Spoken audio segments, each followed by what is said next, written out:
பல்லவட்டி பையன் அவன் மருதையா,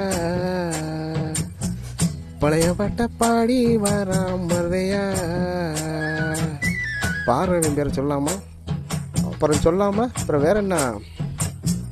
பாடுறவன் பேரை சொன்னா மருது பாண்டி, மருது பாண்டி. அவன் பாடுகிற பாட்டு எல்லாம் செம்மதாண்டி. அஞ்சரடியில் ஆளு இருப்பாரு, பாட்டுக்கெல்லாம் பாட்டு எழுதுவாரு. இப்ப எந்த பாட்டுக்கு என்ன எழுதுறாரோ ஒன்னிடம் ஒண்ணுக்கு பாடி முடிப்பாரு. பல்லவட்டி ஊரு அவன் மருதையா, அவன் மெட்டு பாட்டு பாடுறானே மருதையா.